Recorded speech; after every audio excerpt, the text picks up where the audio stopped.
Hello everyone, this is Kusum Penuli and today in this video I'm going to tell you about Vygotsky's cognitive social theory.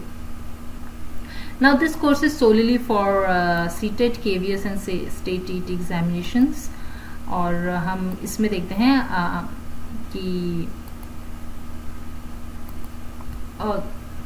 तो अब हम उसको आगे देखते हैं क्या है इसके अंदर.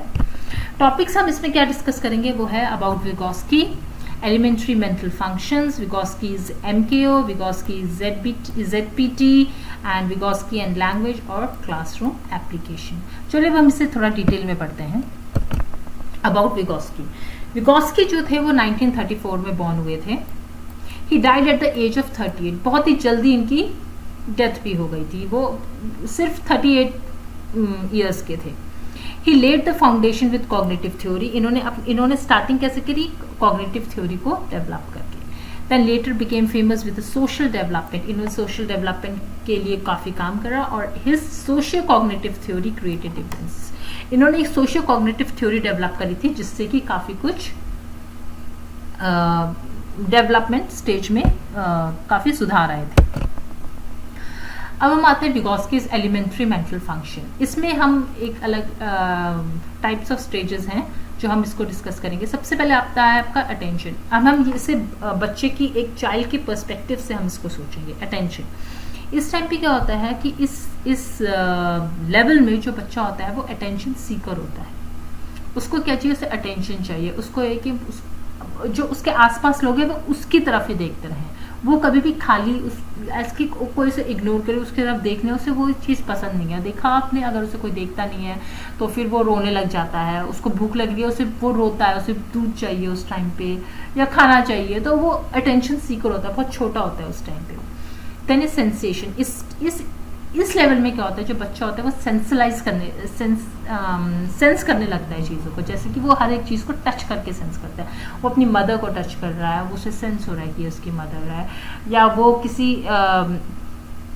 किसी इस टाइम पे वो थोड़ा बढ़ जाता है तो उसको वो चीज़ों को सेंस, जैसे कि अगर उसके हाथ में कोई फ्रूट है, एप्पल दे दिया, उसे सेंस है कि इसके हाथ में कोई खाने की चीज़ है, उसे खाता है.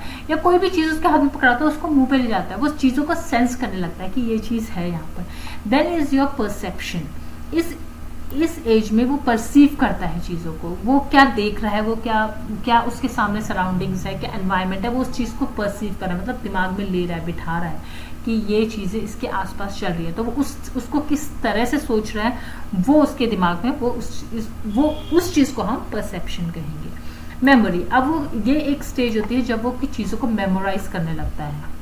राइट उसके सामने कोई चीज़ है, वो उसको बोलता है, हम उसके सामने रिपीटेडली बोलेंगे मम्मा मम्मा मम्मा बोलो, तो वो क्या करता है, वो उस चीज़ को पकड़ लेता है, वो परसीव करता है और उसको वो फिर बोलना स्टार्ट करता है. तो वो मेमोराइज करने लग जाता है चीज़ों को.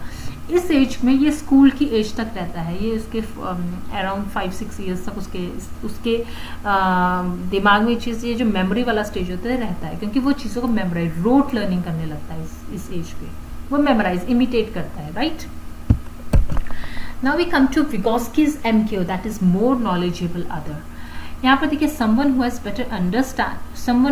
better understanding or a higher ability level than the learner with request to a particular task, concept or process. इसमें क्या होता है, more knowledgeable other एक ऐसी चीज़ या ऐसा person है जो कि एक किसी दूसरे पर्सन से ज़्यादा अंडरस्टैंडिंग है, ज़्यादा उसकी जो एबिलिटी है, जो लर्निंग की एबिलिटी वो ज़्यादा हाई है.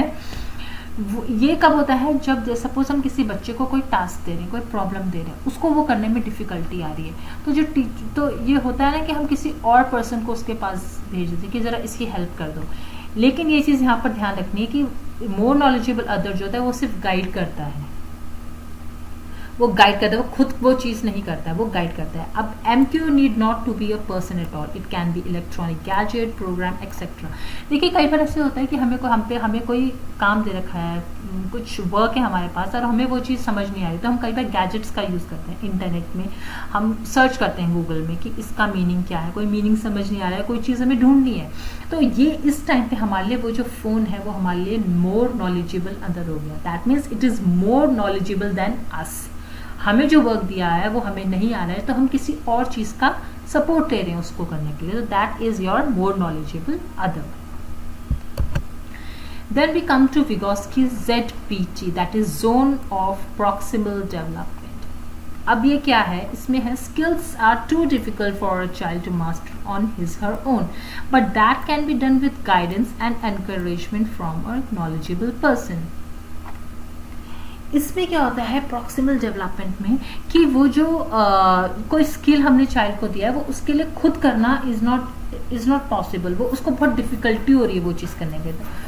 उस टाइम पे क्या होता है, जो मोर नॉलेजेबल पर्सन होता है उसको गाइड करता है, उसको एनकरेज करता है करने के लिए वो काम, वो एक तरह से प्रॉक्सी का काम करता है उसके लिए, उसको बताता है ये चीज़ ऐसे करो ऐसे करो ऐसे करो, राइट।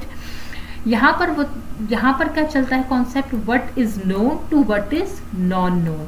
ये जो गैप होता है ना इन दोनों के बीच का, व्हाट इज नोन से what is non known, this is your zone of proximal development. या इस स्टेज पे आपका जो होता है ये वाली जो गैप वाली स्टेज है, नोन से अननोन की तरफ, ये जो गैप है ये उसको फुलफिल करता है ZPT। मतलब अब आप बोलोगे नोन से अननोन क्यों, देखिए कोई भी चीज़ हमें पता होती है तो हम उसको तो ढूंढने की कोशिश नहीं करेंगे ना, जो चीज़ हमें नहीं पता है हम उसकी तरफ अट्रैक्ट ज़्यादा होते हैं, हम उसको ढूंढने की कोशिश करते हैं, इसलिए हम इसको बोलते हैं learning is from known to not known, right. अब हम आते हैं विगोस्की एंड लैंग्वेज। अब ये इसने लैंग्वेज के बारे में क्या बोला है विगोस्की ने, देखिए देख लेते हैं। Believe that language develops from social interaction. इन्होंने ये बिलीव करा कि लैंग्वेज जो होती है वो सोशल इंटरेक्शन से डेवलप होती है। कैसे, आप सबने मोगली तो मूवी देखी होगी, राइट। मोगली सबने देखा है बचपन में, या मूवी अभी आई थी कुछ टाइम पहले। तो उसमें क्या होता है, जो मोगली होता है वो जानवरों के साथ रहता है, तो उसकी जो लैंग्वेज जो होती है वो उन्हीं की तरह हो जाती है, वो डेवलप नहीं हो पाती है। वो डेवलप कैसे होगी, सोशल इंटरेक्शन से।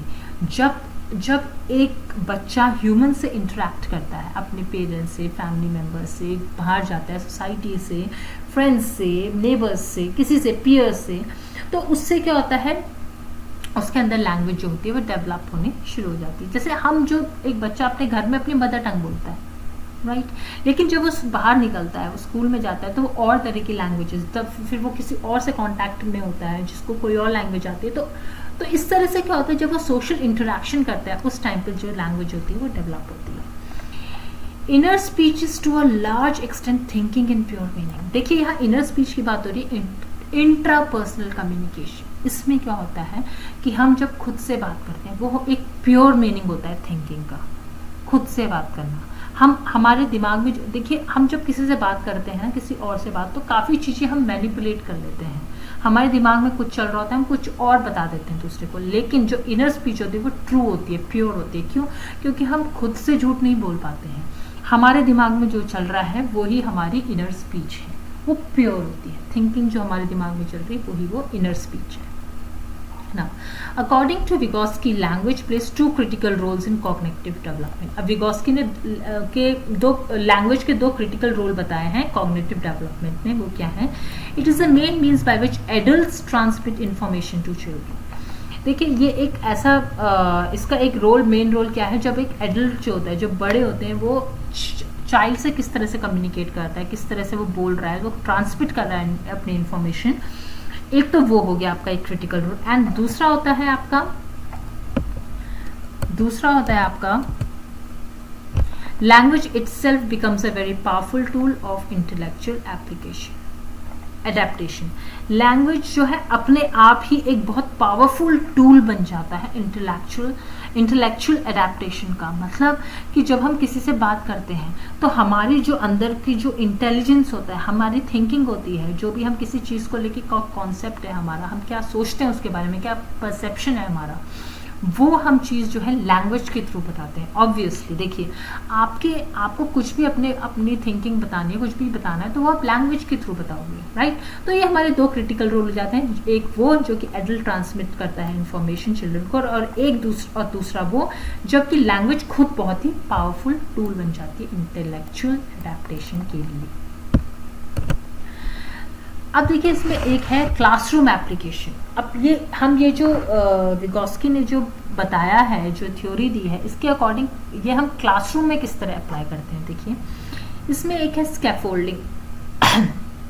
sorry, those elements of the task that are initially beyond the learner's capacity. Scaffolding वो होता है जबकि जो हमने मोर नॉलेजेबल अदर की एक थ्योरी बताई थी, राइट, ये पूरा वही है, नो मोर नॉलेजेबल अदर ही है, लेकिन इसके अलग अलग एक अलग अलग टाइप्स हैं, वो किस तरह से हैं.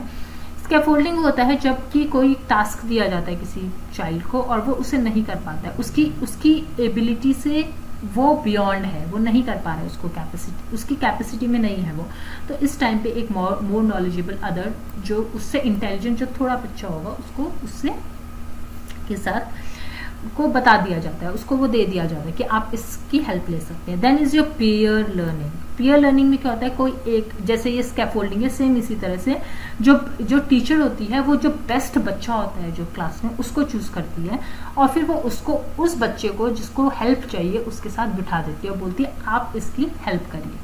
टीचर का ये रोल होता है, राइट, वो खुद हेल्प करेगी.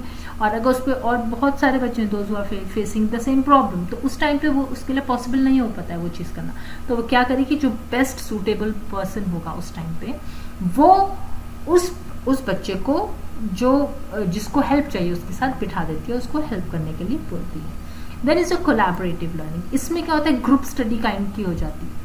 टीचर जो होती है वो जो जिसको हेल्प चाहिए वो उसको बच्चे को एक ग्रुप में बिठा देती है जिसमें इंटेलिजेंट बच्चे भी हैं और थोड़े वो बच्चे भी हैं जिनको हेल्प की ज़रूरत है, दोज हु नीड सपोर्ट. तो इस वजह से क्या होता है, जो बच्चा होता है वो हर एक वो दूसरों का जब देखता है कि ये बंदा ये वाला बच्चा जो है ये इस प्रॉब्लम को इस तरह से करता है, दूसरा किस तरह से कर रहा है, तीसरा किस तरह, तो उसके अंदर बहुत सारी थिंकिंग डेवलप हो जाती है और इस तरह से वो खुद का काम करने की कोशिश करता है.